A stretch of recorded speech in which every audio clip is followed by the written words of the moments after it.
I'm Valentina Palacio. I'm the Environmental Education Coordinator for Beaufort County Public Works. I work with both the Recycling and Solid Waste Program as well as the Stormwater Management Program, so all things environmental. And yeah, I have this is part of a Go Green series where I've been discussing stormwater, composting, and then I have some talks in March about recycling. And of course, today we're here to talk about composting. And just to preface, this is going to be way more directed towards backyard composting, not necessarily industrial composting. And at the end, I'll kind of recap a few other ways of composting, but yeah, backyard is what we're focusing on here. So just kind of a little run through of what we're going to be discussing. So food waste, why compost, what is compost recipe, because we're going to be cooking up in our compost bins, what goes into the compost bin, what does not go in it, just about the pieces of the compost bin, how to maintain it, harvesting, some tips, and other methods, as well as reducing food waste. So kind of just want to start with baseline, just discussing food waste. According to DHEC, this was, I believe, 2023 data, but this seems to be pretty across the board still, that 40% of the nation's food supply is never consumed, whether that be food wasted or food that is just sold and then just thrown out because of XYZ reasons. That's a lot of food, 40%. That's a ton, and that's in South. This is data points all from South Carolina. The next thing is a family of four spends around $1,500 to $1,800 a year on food that goes to waste. So this is food that they're buying and just it's not consumed. It goes bad before they have the chance to eat it. That's a lot of money.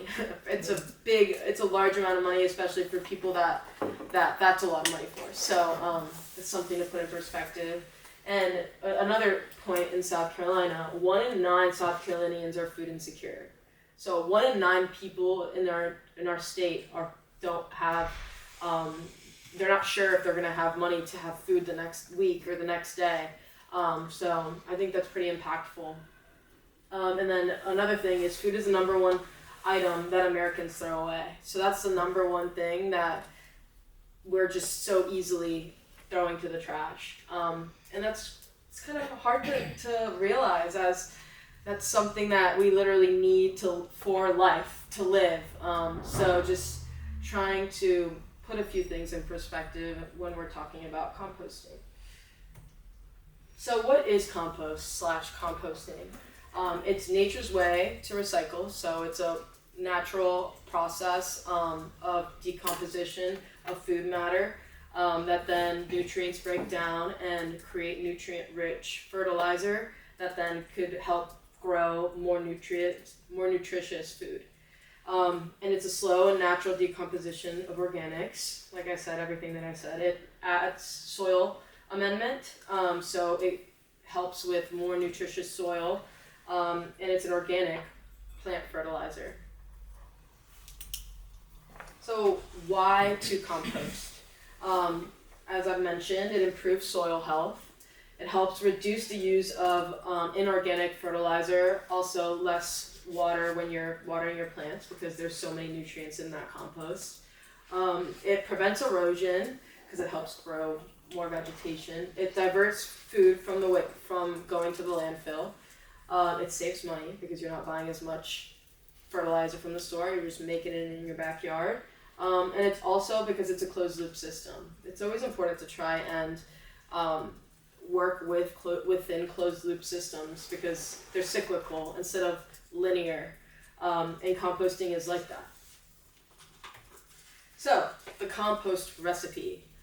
This is kind of one of the biggest things. If you want a secret, this is the secret to composting. All of these, and we'll talk about the ratios in the next slide, but you need to always have browns, which they're going to be carbon materials, and I'll go over what that is. Greens, which are nitrogen-rich materials. Air is necessary, oxygen. It helps create the composting cycle. Water, of course, you need to water compost, and then heat. So you need the sunlight and the sun to help cook your compost and generate a certain heat that then creates the breakdown of all these organisms. So this is the ratio.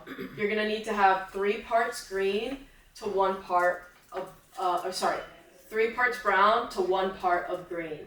And here is kind of this is a list of common browns and greens. And like I said, browns are carbon materials, so think corrugated cardboard, dried leaves, sawdust, wood chips, stuff like that. Also, I'll list some of them off, like dryer and vacuum cleaner lint, crushed eggshells is a brown, hay and straw, also browns, old brush, shrub trimmings, prunings, paper towels, towel rolls, sawdust, wood chips, shredded newspaper, stuff like that. And then nitrogen materials include bread and grains, coffee grounds, paper filters, green leaves, so food scraps from when you're cooking, so shaving the carrots, apple cores, banana peels, all this type of stuff. This, I think, if you have issues with your compost bin, I honestly think that 80% of the problem is the ratio of browns to greens. So that's something to think about and just remember. Because we usually generate more greens rather than the browns. So just having a bucket, like a covered bucket of some sort of all the leaves and all the other stuff that you can have and pour over every time you take your compost to your backyard is a great tip to have. That way you can maintain that ratio as much as possible. And then just to go over a few low country specific yard waste, because we have a lot of this around and we sometimes just want to dump it in. But with Spanish moss, pine straw, palm frond, all of this, it's in large amounts. It does slow down the decomposition process of your composting bin due to they're very fibrous materials, and they're kind of almost like, I think it's like a bunch of cellulose or something, and it takes a lot longer to break down. So that does slow down your composting production. So just be aware of that. It's still compostable, but just be wary of how much you put in. Valentina? Yes. Is the palm frond considered a green? Yes. It depends if it's dried or not. If it's dried, it definitely is going to break down faster than when it's not, if that makes sense. Okay. So yeah. So a way to think about it is, how do we create the best mix for the compost versus how do we reuse or throw away all the things we don't need anymore? So if I have too many palm fronds, Okay. I shouldn't say, okay, I need to compost all those. Yeah. I should compost the amount that I need to get good compost. Exactly, and you can just save it and save it in a pile or whatever, and then as it starts like drying out and everything, it could be used for later on. Okay. Yeah. Yes. Would you consider the brown live oak leaves that are very stiff and kind of waxy the same as pine straw, only a small amount? I would say yes, and with a lot of this stuff, composting, it's obviously it's a living sort of thing. So a lot of it does take a bit of discretion. I'm giving general ideas, but yeah, like for example, like similar items to that are going to be the same way. When you think of pine cones as well, it's going to take a lot longer to break down because of how fibrous and all of that. So yes, I will move on. So we're going to talk about what does not go in your compost bin.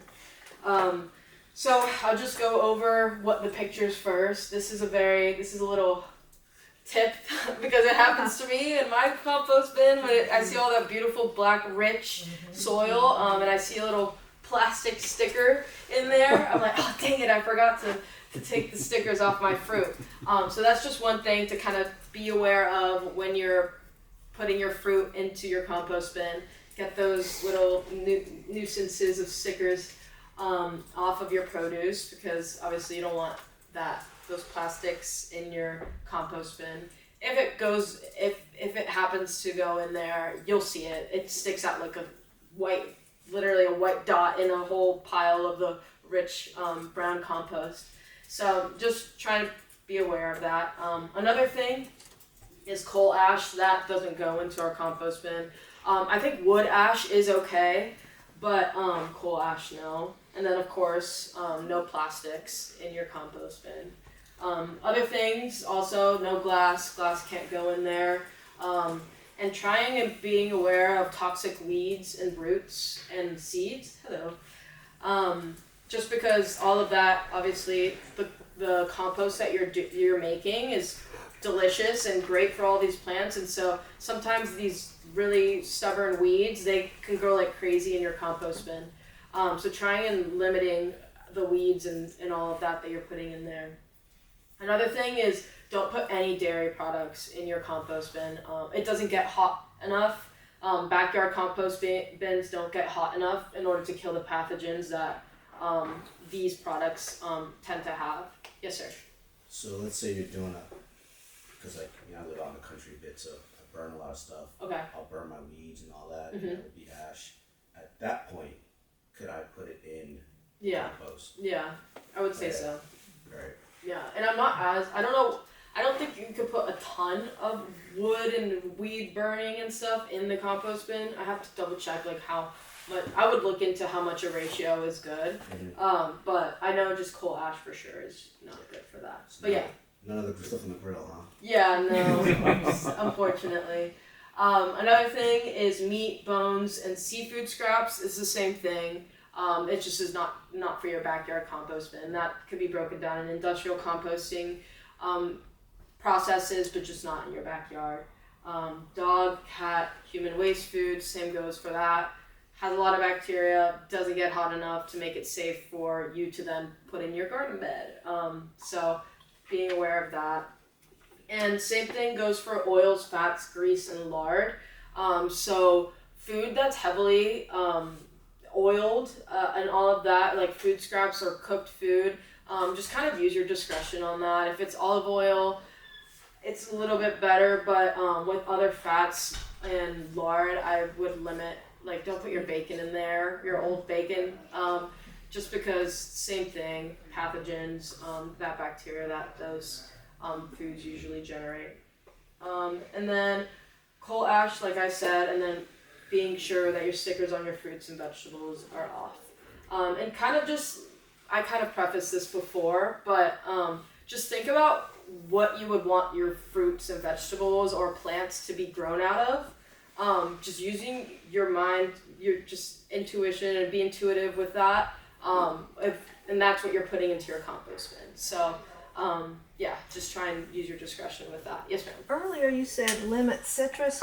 I'll put a lemon or an orange peel in there every once in a while. Is there, why limit citrus, and what does that mean exactly when you say limit? So the whole reason with that is citrus, it's the pH level is what it disrupts in the compost. So that's why limiting that is good. There is, I don't know the specific sort of, I just know that it just causes the pH levels in the soil to just not be like the best for growing afterwards. But yeah, does that make sense? Don't empty your lemon tree into it. Yeah, but every exactly. once in a while you can put Yeah, something in exactly. it. Okay, so we're gonna go over the compost bin. So this is kind of just a pretty standard compost bin. This is the one I have. The county gave out. I don't know if a few of you maybe have been rewarded the compost bin. Looking to potentially do that in the near future, but this is a pretty good standard compost bin. So the first thing is the assembly. So it's ventilated. So we have vents in here, air. That's crucial to the compost recipe. Easy to be removed. So here you kind of place it on top of the earth. It has some anchors, you screw them down. And then it has a locking door. So the top, it's locked, kind of shift it. Sometimes it's hard for me to even open up. So try to protect from wildlife. And then this down here is kind of a sliding harvesting door. Location. So you want to try and make sure that you're putting your compost bin somewhere that's convenient. Somewhere where you're not going to forget that it's there. Because you want to be using it, and sometimes out of sight, out of mind. So try and place it in a good location where you'll remember to be putting your food scraps in there, and you won't be lazy to go out there whenever at night or whenever your compost crock is full. Also, trying to make sure that there's decent drainage. You could block the bottom of the bin. I did that, but I realized later on that it's probably best not to. That way you could get some friends to come from underground, like the little earthworms, and help add more nutrients to your compost bin. And then also trying to have full to partial sunlight. More sun is better. And we'll talk later on temperature checks and all of that of your compost bin, but just making sure that it does have sunlight, because that's another part of the recipe, heat. So that way it gets everything to be broken down in the proper ways. How to compost. So ways of doing it is to chop up some pieces. It could help make it faster, the breakdown. So I sometimes, if you have spare time, kind of chopping up your banana peels or food scraps into smaller pieces. Just kind of intuitive. Like it's faster to break down small pieces than a whole large piece. But if sometimes you don't have time for that, and that's totally okay as well. So also emptying it whenever it's done. We'll talk about that a little later. Also, really crucial step is to stir your compost every once in a while. That way it oxygenates it. It helps get that air in there. They sell kind of these really neat compost stirrers, which is kind of looks like a swivel, or you could just use your shovel. That's kind of what that's what I use. And then just making sure it's covered to help with pests and all of that. Yes, sir. Does cooking alter the nutritional value of? That's a good question. Like placing cooked food scraps. Right. Well, I've heard some people say that they microwave a lot of raw vegetable scraps. They definitely will break down easier. Mm-hmm. But I just wonder if there's a prior to putting it into the compost bin. Right. That's interesting. I honestly would say yes. I would say yes, but that's just me using my background knowledge, educated guessing. But yeah, because heat tends to I don't know. destroy things. Does anybody know? No, I don't, but that? I used to, when I started composting, I would keep a bag in my freezer, and because to reduce fruit flies and things like that, and someone probably smarter than me said, and I told him about that, and he said, oh, that's really smart. And I know he had a reason for saying that's really smart, probably because the way it breaks down, but I used to do that a lot. And the compost was great. I mean, I don't know if because of the water, whatever happens in that freezing process. So the thing with freezing, and we'll talk about that tip. She just gave away a good tip. But when frozen vegetables, it's said to have a higher nutrition value due to because I'm kind of going off on a tangent here, but I think it's pretty interesting.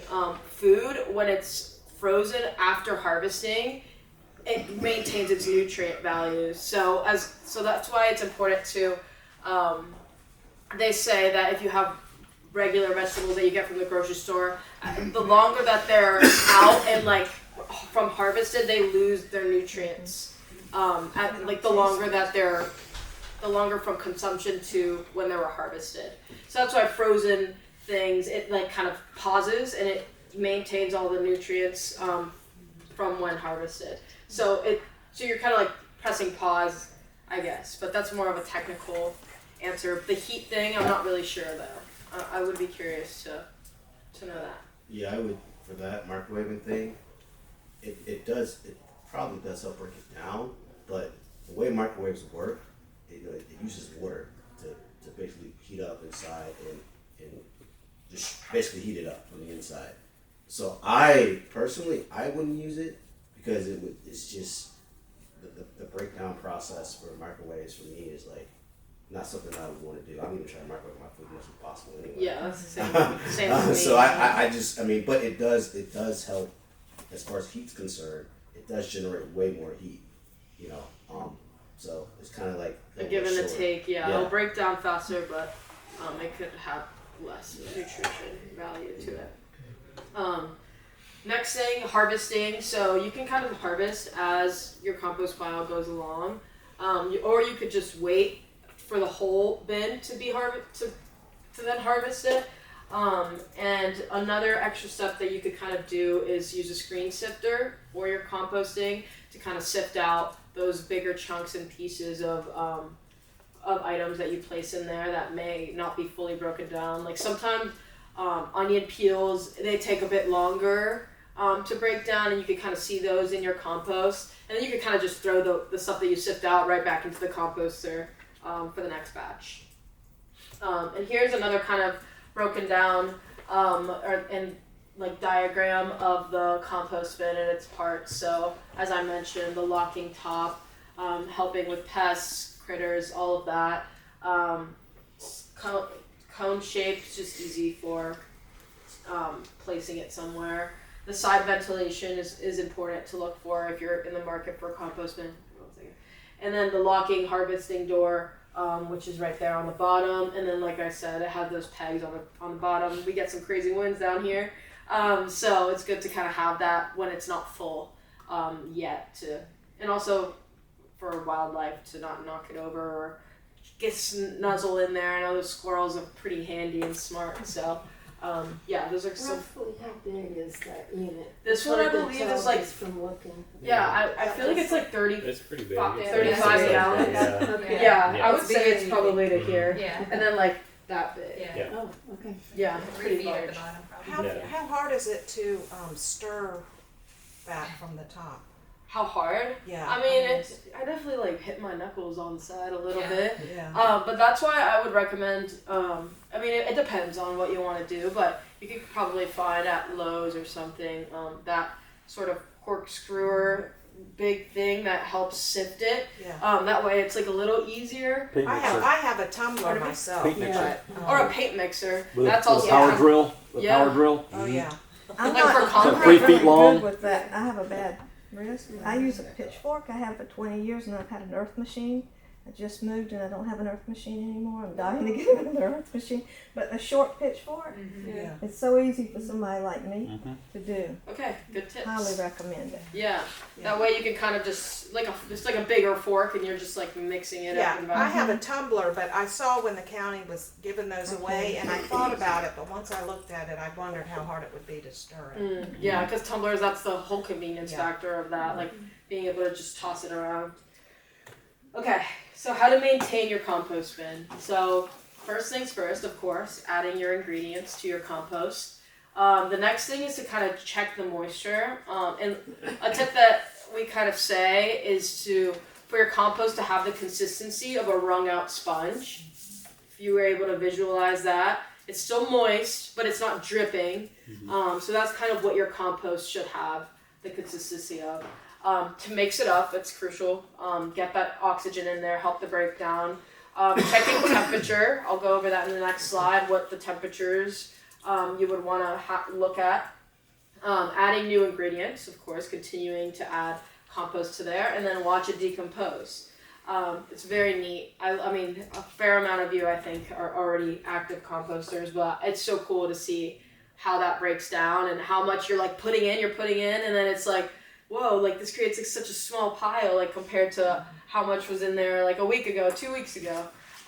So let's talk about temperature checks. So good way of figuring out the temperature, of course, is getting a thermometer. They sell compost thermometers. It's a bit more technical. I don't check it as much as I probably should. But I think if you're just starting off, it's definitely great to kind of get a gauge for how much what the temperatures are and being able to actually check it. So you can kind of get a compost thermometer. Sometimes you could use like the guns that do it with a laser.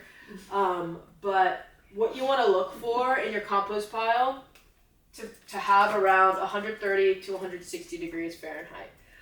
That's a good breakdown point. And that's when you know it's working. The chemical and bio breakdown is happening. And it's important to do that because of breaking down those pathogens that maybe be generated in there, and then just trying to not overheat. That's why you just try and be very aware. Everybody's yard is different. You know where the sun sets and rises in your yard, so kind of you be aware of the earth when you're placing your compost bin in your yard, because you don't want it to always overheat. And if it's overheating, all you would do is just add more water, and then that way it helps cools it down. And then also adding greens helps cool down your pile if it is overheating. And if it's not hot enough? And if it's not hot enough, then you have to find a better location to More sun. to put it in, and that's the only real way to get it warm. And that's another reason why like composting in the summer is great, is because it's definitely going to go a lot faster. Clearly in the winter months it's going to be a way slower process. So the way I approach it, I kind of do seasonal composting, even though it's tough to. It's so sad that I'm like, oh, I could compost this right now, but it just wouldn't work as effectively as it would when it's clearly sunshine. But we don't have to worry about that only for a few months around here. So you could pretty much be composting year round. So yeah, there's that. So how do you know when your compost is ready? A good way to know is by eyesight, you can tell that there isn't any big chunks in there. Everything is relatively broken down. The pile then also begins to cool. It isn't as hot anymore because it's just good and it's not cooking anymore. It's done. And then there's also no strong odors. So like in the beginning, there's a little bit of a smell with your composting bin, especially sometimes if we leave a little bit of exposed greens on top. But once it starts finishing up, it literally just smells like really rich earth. When it's ready to use. So, ways to use your compost once it's done. There's a lot of ways of using it. Some of the ways that you can use it is adding to your potting soil. So your plants in your homes, it's really great to add in there. Using it as mulch, so around some trees, also like put it here. Anywhere you really want to mulch around your bushes in your yard, all of that is great. Adding it to your garden beds, those of you that are gardeners, it's really great to put in your garden beds. Helps all your whatever you're trying to grow in there, or give it to your friend that's a gardener. Give it to your neighbor. Also spreading around lawn. So we have my yard. There's some stubborn grass pieces that just don't want to grow. So adding some in there has helped. So you could do that as well. And then also adding just to like general landscape. It's really beneficial. So inside the house is okay? Yeah. It could be used in your plants, in your, I put it in my house plants. It's just like a fertilizer, a natural one that you made yourself.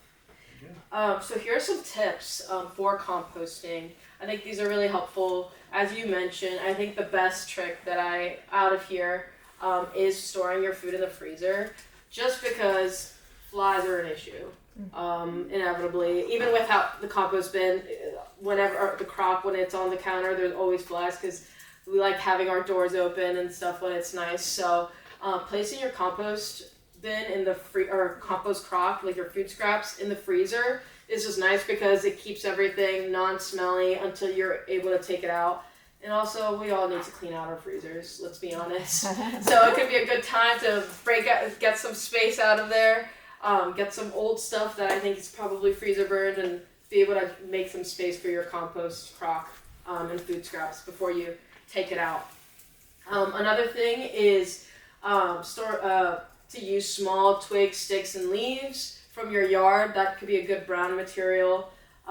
Using a small container, something that's easy for you to carry out, and also not something super big because you don't want that to just be piling up. Something that use your discretion on how much you use and how frequently you want to be like going outside, but not too big of a container where it's just going to build up.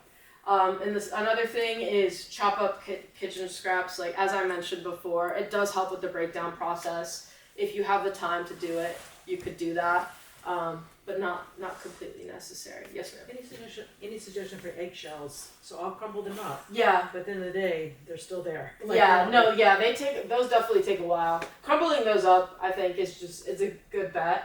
I wouldn't worry too much about it though. I mean, I put eggshells even in my plants, like not even through going through the compost bin. They're gonna take a little bit longer. So, but yeah, crumbling them up definitely helps. At least it won't be like as together. Yeah.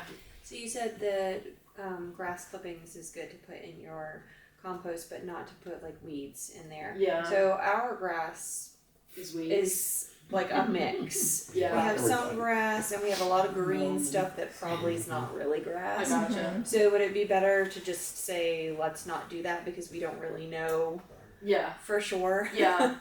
I would Okay. say so. Our front yard maybe, but the backyard. Yeah. Or even letting it dry. Yeah. Before, like that could be a good way, like kind of what you were saying, like you burn your weeds.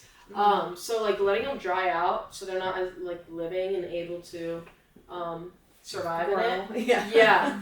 So that could be a good way. Yes, So how ma'am. about if you fertilize your yard? Pardon me? How about if you fertilize your yard and then use the grass clippings? What's the story for that?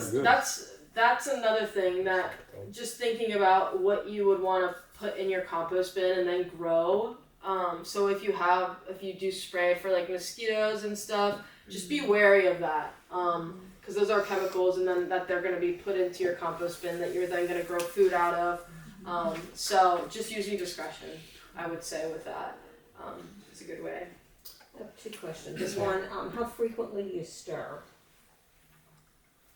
So for that, it depends on how much you put in there, and how often.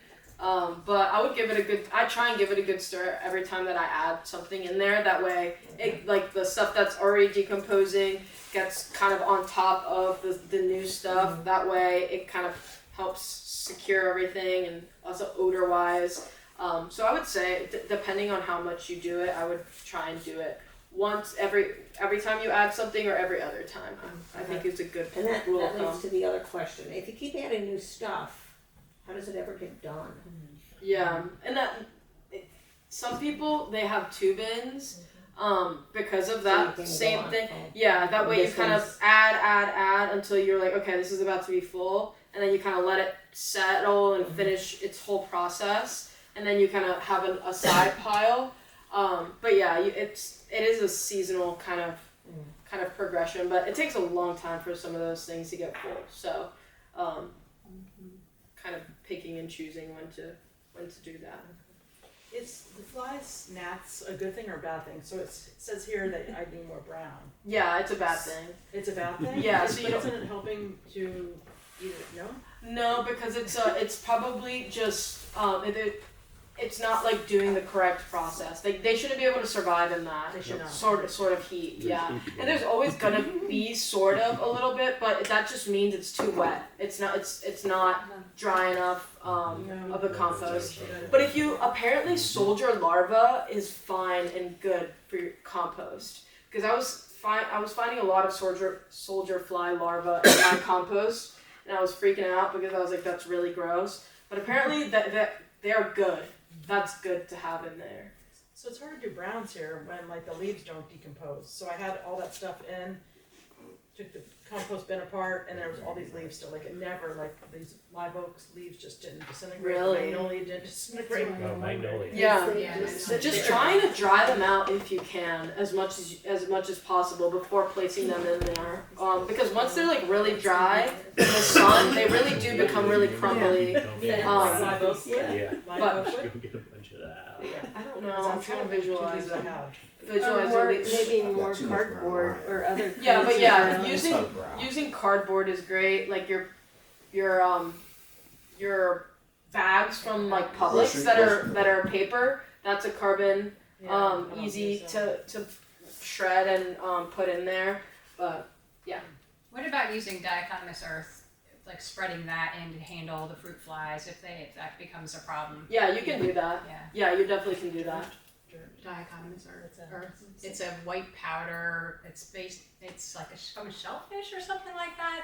I think so. Yeah, it's like derivative, and they crush them up. That's an additive you can put in your garden to control bugs in general, but you can throw it in your compost to help with some of the worm. Like how much would you put in relative to what's in there? That's beyond my knowledge. I just kind of If it's took a couple of burn-on things and yeah. put it in. I would, if you can, try and fix your ratio before doing that. If it's like just really bad and something seems to not work, you can use that method, but like using the dichotomous earth, for those that can't hear the question. But just try and fix the ratio, because essentially like that's what you want to get right on track before you kind of do that step. Do you advise like shredded paper? Because I know most inks are soy based now. Yes. So if you have a shredder at home, you could take the shreddings and Exactly. throw that in. Is that would that help with that ratio as Yes, well? that's what a brown. I heard. I wasn't okay. Yeah, that's a brown, and that's another good point. People asked, it's soy ink or ink. A lot of stuff is a lot more soy based. Some ink obviously isn't, but again, you kind of have to just use your discretion. A little bit is fine, but a ton of like whatever chemical based ink is obviously not going to be great. So again, just try and use your discretion with that. But newspaper, for example, I believe is all printed soy based. Even like print on cardboard, which could be used as a brown, a lot of them is soy based. So yeah, this is a great slide. We have something similar in all the handouts that I gave you all, with the troubleshooting, but this is a good one as well. If y'all want to take a picture of it. I'll go through a few of the things. These are just common issues that you face with composting. So one is the pile has a rotten egg smell. So the situation could be that there's just too much water, it's too moist. So then a way is turn the soggy pile and add more browns. So that's a way that you could fix that problem. Another thing is, I'll go to another one. The pile isn't decomposing quickly enough or isn't producing enough heat. So it could be that your pile just isn't big enough, it's too small, or the material is too dry, so you need to add more nitrogen materials or watering your compost bin. The pile needs the nitrogen, like I said, or the pile needs oxygen, so you need to be stirring it in order to make that whole process work. And then the solution would be to add new ingredients to the pile, so continue to add to your compost bin, to add water and turn it, add greens, turn the pile more frequently. Another thing, let's talk about flies and gnats around. So the greens are exposed. So a lot of the time too, it would be because you put a lot of kitchen scraps and green material and you didn't cover it with the browns. So that's kind of like the line of defense from the flies. If it's exposed, they are easily attracted to it. But if you place the browns over it, it helps with the decomposition process and it helps get rid of those gnats and flies. So more greens inside and browns out, so it's insulated more? Yes, kind of like that. Yeah, exactly. It just like covers it. So then as the greens are decomposing, it's not as if it's gonna be, has like a blanket of safety from the browns helping it. So yeah, just checking the items of what you're placing in there. If they're exposed, putting browns over it. So let's talk about a few other composting methods. I'm not going to go into detail of any of these, but I think it's kind of neat to just know of other ways that you can compost. Sometimes in big agricultural like farms and stuff, you're definitely going to see more like bigger bins, like the wooden bin as is depicted there. Another way of composting is actually grass cycling. So it's practically just taking the basket that collects your grass and you're just cutting your grass and you're just letting it, the cut grass just decompose naturally on top of the other grass. Vermicomposting, this is a very fun way of composting. You could do it inside if you're not afraid of worms. It's a very neat way. I actually did a presentation with this Low Country Montessori here. And they're doing vermicomposting. I think like 5 bins. Yeah, they were so excited to play with those worms, the red wigglers. It's very neat.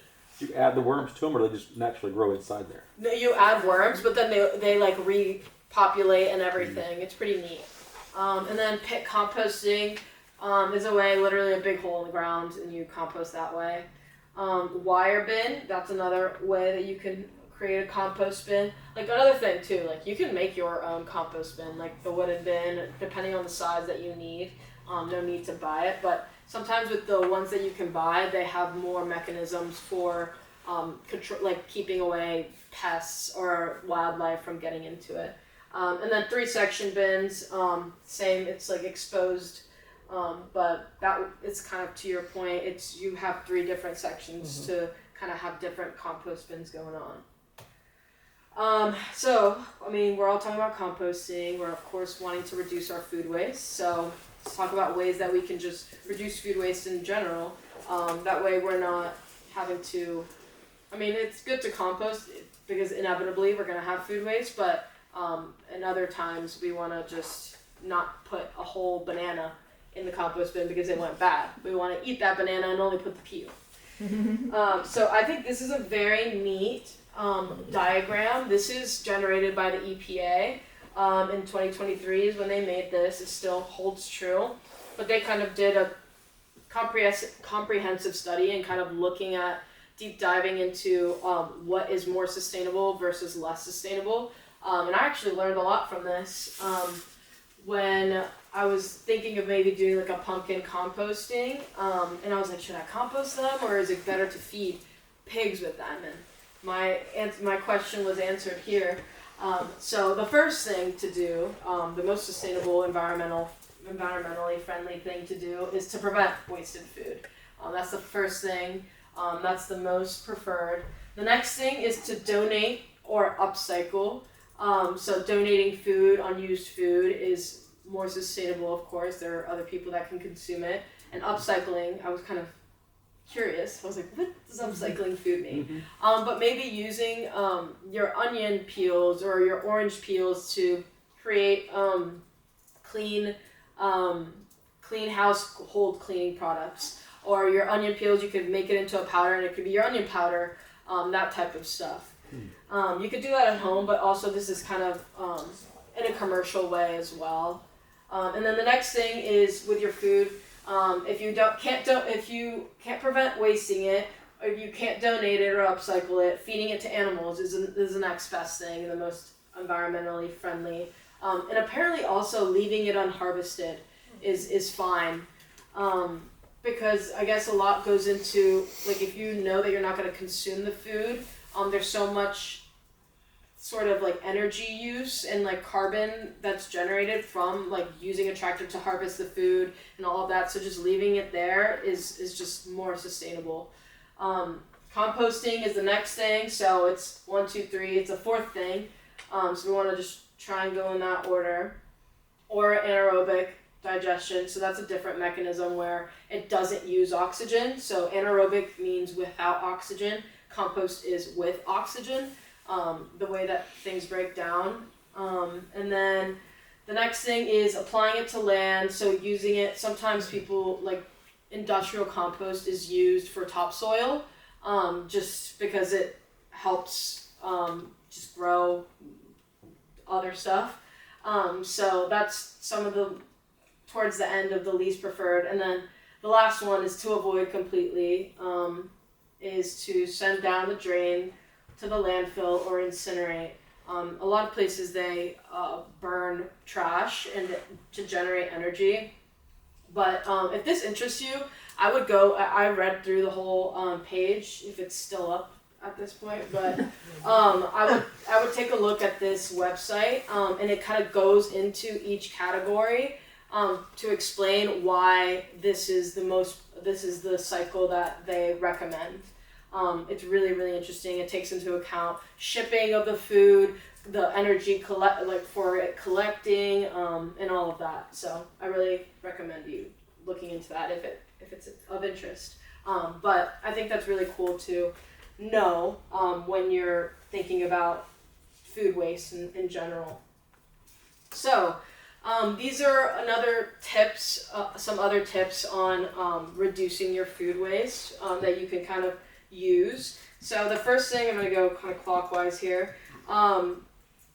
meal plan and meal prep. This kind of helps if you have time on the weekends to prep for your week before.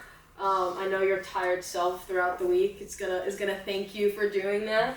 At least one or two things, like a breakfast, which is very easy to meal prep.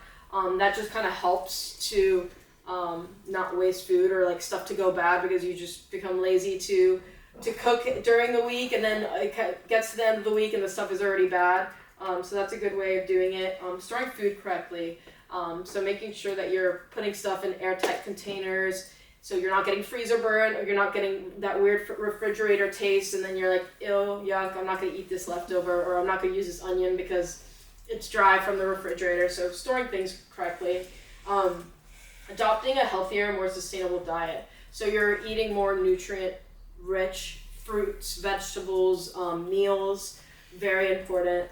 It helps with reducing food waste because it's just you're eating it all and it's good, I guess.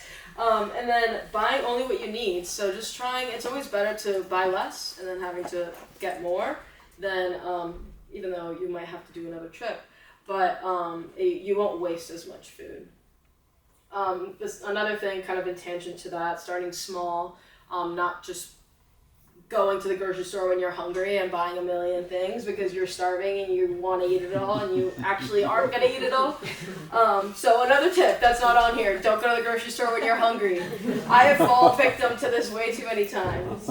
And then understanding food labeling. So also kind of just trying to, and I know the industry makes it kind of complicated. They try and confuse us in so many ways, but just trying to be a little bit savvy when it comes to buying things at the grocery store, looking at ingredients of boxes of like what they have in there, like all of that helps reducing not eating good things.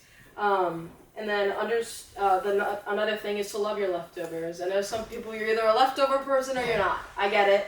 It's a category. Some of us, we love them. Some of us, we hate it. But maybe become friends with someone that loves them. That way they can eat it. We make a joke that my dad's the garbage disposal because he eats everything. And a big thing from him, it just comes from not like just literally like thinking it's a sin to throw away food. Like he's like, I'd rather eat this, and even though I don't know if I like this or not, he just eats to fill. But he's like, I'd rather eat this than to it go to waste or throw it away. And I think the last thing that kind of goes with that small anecdote is respecting your food.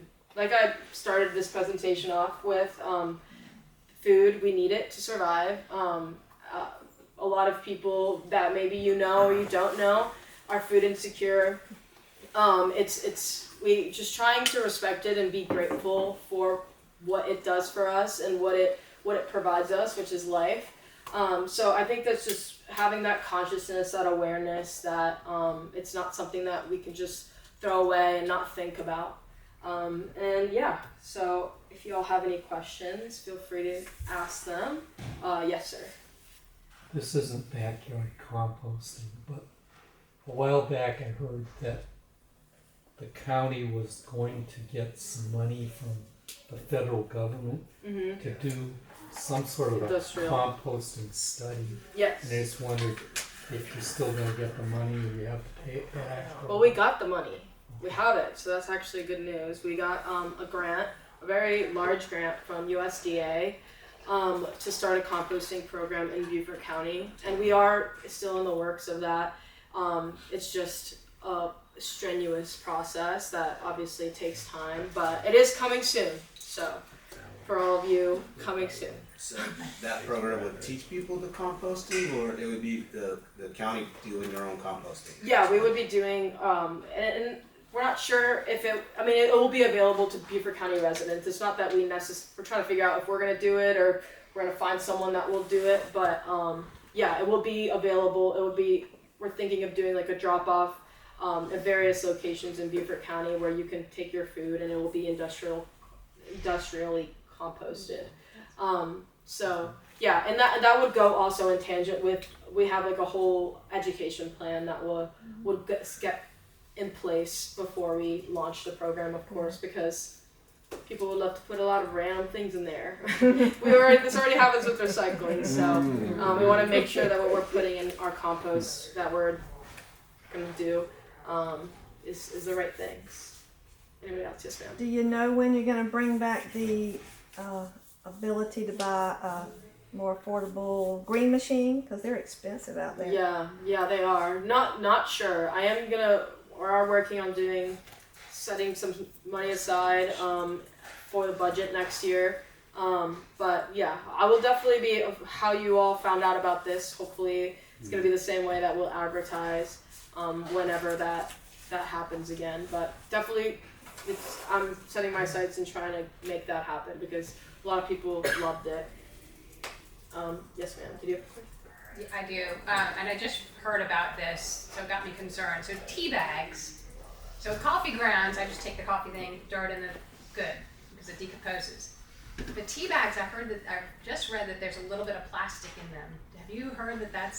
So the thing is, it's not that tea bags have a little bit of plastic. There are a lot of tea bags that come in a plastic sort of netting. Okay. So that's what we're talking about. Like those, honestly, all the triangle tea bags that like look all fancy and nice, like that's all plastic and getting steeped in your tea. What about the So- regular ones? But you should, yeah. The other ones are fine. There's like a coffee filter material. Just trying to take the staple out if you can, Yeah. Because that's metal and if that gets corroded into your All the ones I compost get bin. don't have the staple. Yeah, ones. but with that, yeah, it's the plastic tea bags that's I'm pretty positive that's Okay, so the referring regular to- ones were good. Just yeah, stay just flat. I mean, Okay. yeah, you can sort of feel it. Yeah, and I think I feel like the box sometimes does tell you what type of tea bag it is.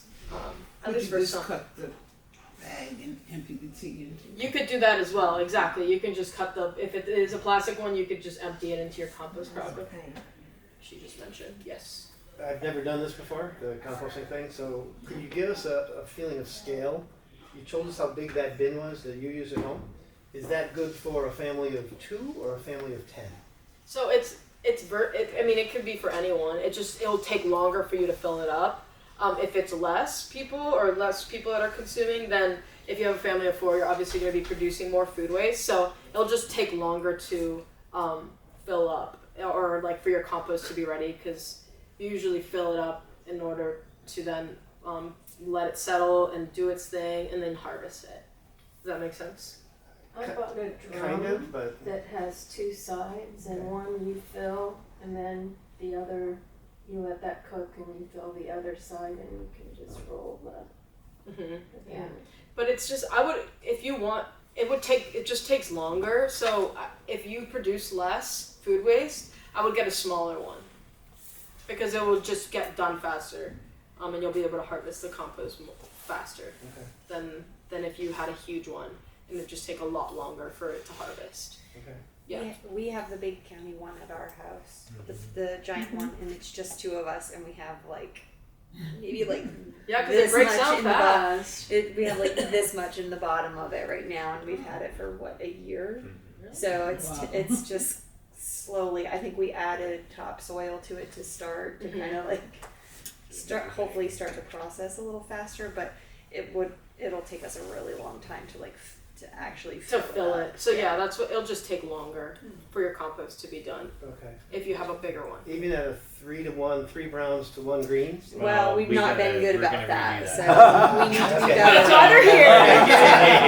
that. You're keeping it out of the landfill. That's good, even if it sits there forever. Yeah, that's true. Yeah. Yes, sir. So I have a 55-gallon metal drum that's been cleaned years old. How is that? Would that work well for something like that? Just drill some holes in it and just roll it as it goes to help mix it up? Yeah, I think so.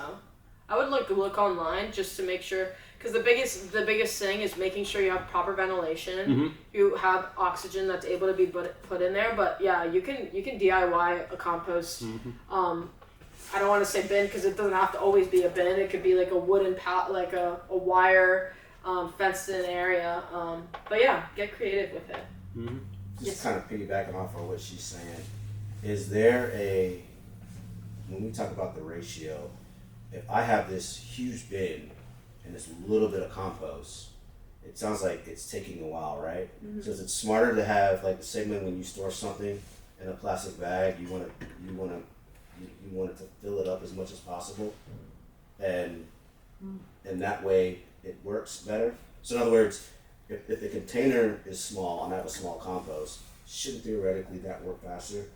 It's something else that is just too much space in between. Yeah, for sure. Okay. Yeah, I think definitely it would. I'm trying to visualize that. I think as long as you have the proper ratio, you're getting the heat, you're getting the air, like whether it's a bigger composter or not, it's still gonna work. Okay. It's still gonna work. It's not like it'll work better or less better. It's like a container in any way. Like I don't think like how full it is. So it's just more about the ratio. I think the ratio is kind of the biggest secret.